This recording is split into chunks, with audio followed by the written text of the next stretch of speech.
I was looking at some of my cat wall furniture and noticed that one is at an angle. It hasn't fallen off yet, but it's on the verge of, and that's not a good idea. So I'm gonna do something about it before something bad happens. I think it's just the wear and tear from jumping off of it repeatedly. So I took it off, measured the length of the screws, and also the diameter. Oh, you need one of these. I'll put that in the description. And I noticed some of these green pegs are kind of sticking out. Wonder why that is. So I got new ones, different lengths, got new screws, same length, but fatter.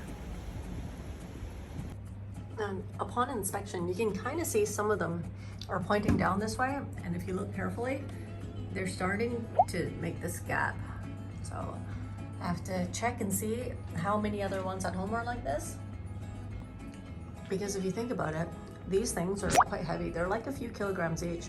If they fall, they can do some major damage. So maintenance is part of it. So after taking this out with the electric screwdriver, I measured the length of the original screws. Got ones that are just as long, except for they're a little bit thicker. These are number 10 screws. That's the most that these ones can take. I got new ones of these. I got two lengths. One is as long as the screw, one's a little bit shorter. 2 inches, 1.5.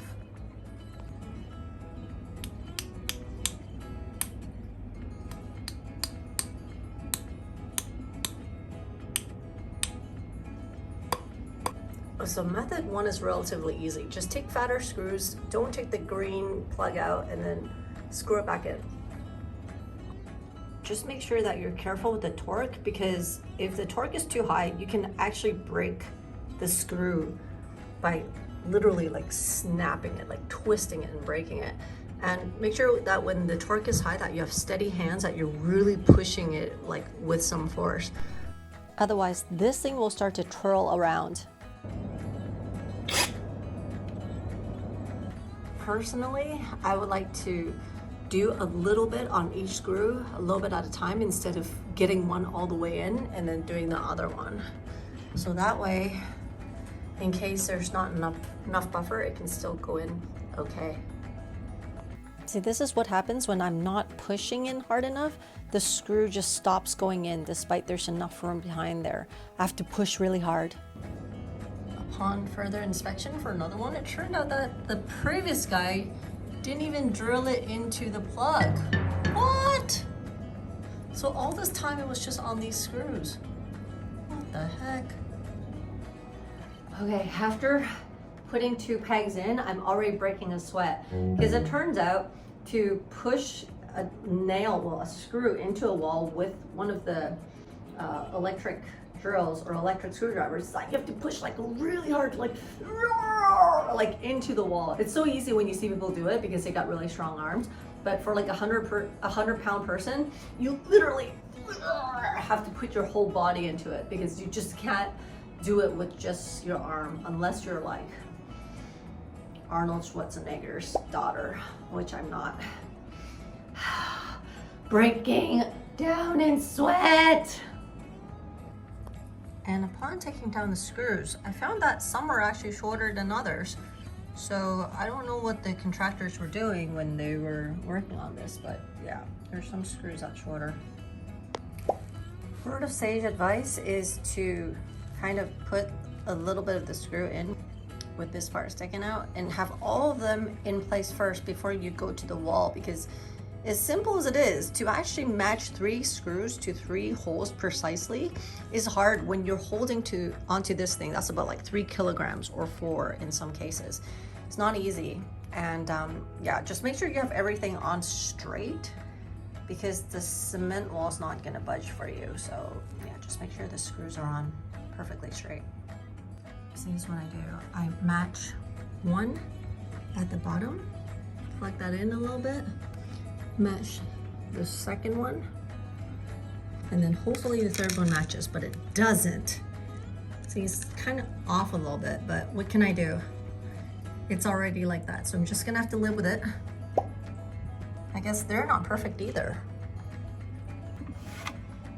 Because I'm not the strongest person, so I'm just gonna have to do it in first, and I'm just gonna have to lean my whole body weight in it.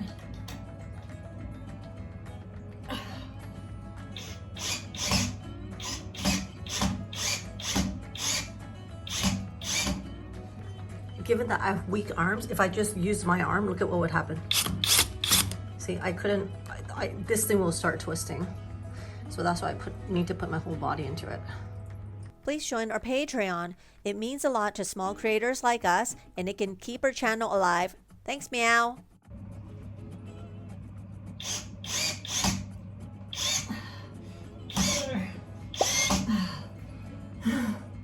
Okay, there we go.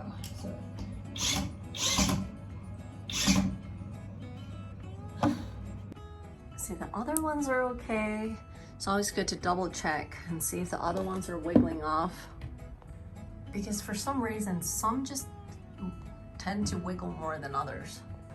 All right, doing a final check. 見唔到我收咗好多咩？我見到。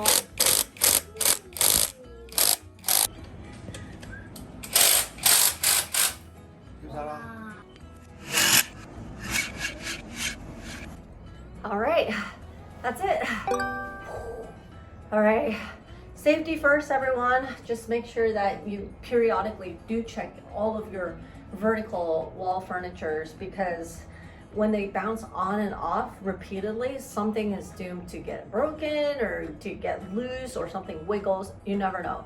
So just check, and it's good to have one of these handy at home, and always check with, you know, the handyman and see what are the suitable tools for your walls that you're using. If it's like a solid concrete wall, or if it's like a dry wall, what kind of nails, or sorry, what kind of screws that you're using, and how much weight are they supposed to withstand, and see if you need to add reinforcements. In my case, it's not so much about reinforcing, but it's actually touching up and just replacing things over time.